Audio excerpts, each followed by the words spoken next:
আসসালামু আলাইকুম। শুরুতে থাকছে আন্তর্জাতিক সংবাদের শিরোনামের পরে বিস্তারিত। অবশেষে হামাস প্রধান হানিয়েকে হত্যার দায় স্বীকার করল ইসরায়েল। এরপরে জানিয়ে দিব সাবেক দুই ইসরায়েলি এজেন্ট জানালো কিভাবে লেবাননে ফেজার হামলা চালানো হয়েছিল। আরও জানিয়ে দিব হুতিদের ক্ষেপণাস্ত্র হামলার প্রতিহতের দাবি ইসরায়েল। সর্বশেষ জানিয়ে দিব তুরস্কে বিস্ফোরক কারখানা বিস্ফোরণের কারণে নিহত 12 জন। এতক্ষণ পর্যন্ত শুনছিলেন সংবাদ শিরোনাম, এখন বিস্তারিত।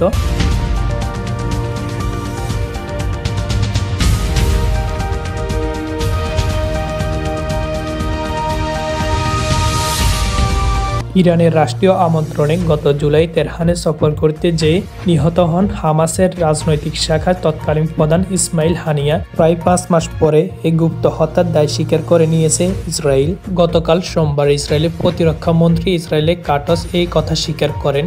ইয়েমেনে হুতি বিদ্রোহীদের নেতাদেরও এইভাবে নির্মূল করার হুমকি দিয়েছেন তিনি। আজ মঙ্গলবার বার্তা সংস্থা এএফপির প্রতিবেদনে এই তথ্য উঠে এসেছে। ক্ষেপণাস্ত্র নয়, কক্ষে লুকিয়ে রাখা রিমোট নিয়ন্ত্রিত বোমা বিস্ফোরণে প্রাণ হারিয়েছে হানিয়া। সোমবার প্রতিরক্ষা মন্ত্রণালয় এক অনুষ্ঠানে ক্রাটস বলেছে, আমরা হুতিদের উপর কঠোর আঘাত হানব, তাদের নেতৃত্বকে নির্মূল করব।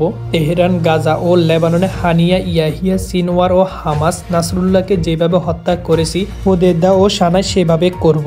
গত 31শে জুলাই হানিয়া নিহত হওয়ার পর থেকে ইসরায়েলে দায়ী করে এসেছে ইরান ও হামাস। ক্রাটসের এই বক্তব্যের মধ্যে দিয়ে প্রথমবারের মতো এই গুপ্ত হত্যার দায় স্বীকার করল দেশটির প্রতিরক্ষা মন্ত্রণালয়। ইসরায়েলের বিরুদ্ধে যে হাত তুলবে তার হাত কেটে ফেলা হবে। আইডিএফ এর ইসরায়েলি প্রতিরক্ষা বাহিনীর দীর্ঘ হাত তাকে ঘায়েল করবে। জুলাই ইরানের প্রেসিডেন্ট মাসুদ পেজেশকিয়ানের শপথ গ্রহণ অনুষ্ঠানে যোগ দিতে তেহরানে এসেছিলেন হানিয়া। সেখানে ইসরায়েলের আগে থেকে পেতে রাখা বিস্ফোরণে প্রাণ হারান তিনি। 16 অক্টোবর হানিয়া উত্তরসূরি ইয়াহিয়া ও সিনওয়ারকে গাজা হত্যা করে আইডিএফ। এর আগে গত 27শে সেপ্টেম্বর লেবাননের রাজধানী বৈরুতে ইসরায়েলে বোমা হামলায় নিহত হন তৎকালীন হিজবুল্লাহর প্রধান হাসান নাসরুল্লাহ। সেপ্টেম্বরে লেবাননের 2টি পৃথক ঘটনায় কয়েক হাজার ফেজার এবং ওয়াকিটকিতে বিস্ফোরণ হয়, বহু লোক নিহত হয়েছে এবং হাজার হাজার মানুষ আহত হয়েছে। 2014 সালে 18 সেপ্টেম্বর বৈরুতে দক্ষিণ উপকণ্ঠে একটি অজানা স্থাপনা বিস্ফোরণে ফেজারে সবকিছু ধ্বংস হয়ে যায়। ছবি এএফপির। 2 জন সাবেক ইসরায়েলি গোয়েন্দা কর্মকর্তা দাবি করেছেন, লেবাননের শিয়া গোষ্ঠী হিজবুল্লাহ ইসরায়েলের তৈরি ওয়াকিটকি ও ফেজার ব্যবহার করেছিল এবং সেগুলোর মধ্যে বিস্ফোরণ ছিল। তারা 10 বছর ধরে এগুলো ব্যবহার করেছে। এই 2 সাবেক মোসাদ কর্মকর্তার সঙ্গে বিবিএস নিউজের এক সাক্ষাৎকারে থেকে জানা যায়, হিজবুল্লাহকে ধোঁকা দিয়ে হাজার হাজার ওয়াকিটকি ও ফেজার বিক্রি করা হয়েছিল। তারা জানতো না সেগুলো ইসরায়েলের তৈরি। সেপ্টেম্বরে লেবাননের 2টি পৃথক ঘটনায় কয়েক হাজার ফেজার ও ওয়াকিটকি বিস্ফোরণ হয়ে বহু মানুষ নিহত হয় এবং হাজার হাজার মানুষ আহত হয়েছে। ইসরায়েলের দাবি করে হামলা শুধু হিজবুল্লাহ সদস্যদেরকে লক্ষ্য করেছিল। তবে লেবাননের কর্মকর্তারা জানান, সাধারণ মানুষও হামলার শিকার হয়েছে।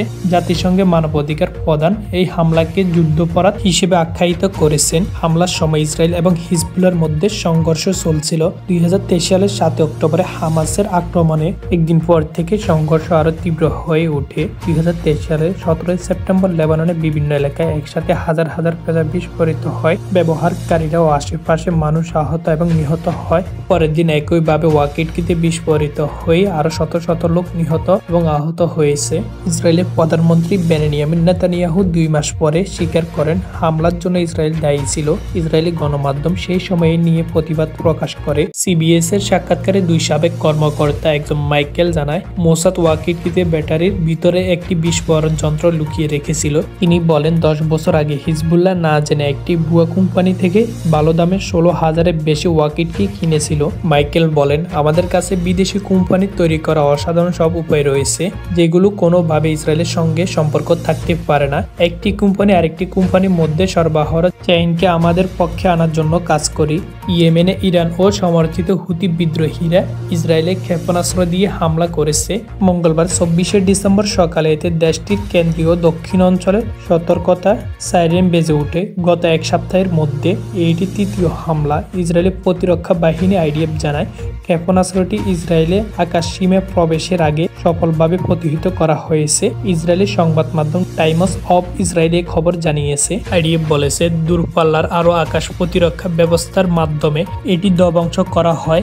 যা বায়ুমণ্ডলের বাইরে ক্ষেপণাস্ত্র ধ্বংস করতে সক্ষম হয়। তেল আবিবে একটি আশ্রয় কেন্দ্রে যাওয়ার পথে 60 বছর বয়সী এক নারী পড়ে গিয়েছে, গুরুতর আহত হন এবং তাকে উচ্চিলব হাসপাতালে ভর্তি করা হয়েছে। হুতিদের একজন শীর্ষ কর্মকর্তা হেজাম আল আসাদ হামলার পরপর টুইট করে জানান, গাজার জনগণের উপর আগ্রাসন বন্ধ না হওয়া পর্যন্ত এমন হামলা অব্যাহত থাকবে। হুতিদের পাশাপাশি লেবানন ও হিজবুল্লাহর একই ধরনের হুমকি দিয়েছিল, তবে ইসরায়েলের পাল্টা আক্রমণে তাদের সামরিক সক্ষমতা ধ্বংস হওয়ার তারা আপোষ করতে বাধ্য হয়। সোমবার হুতিরা ইসরায়েলের ড্রোন হামলার দায়ী স্বীকার করে।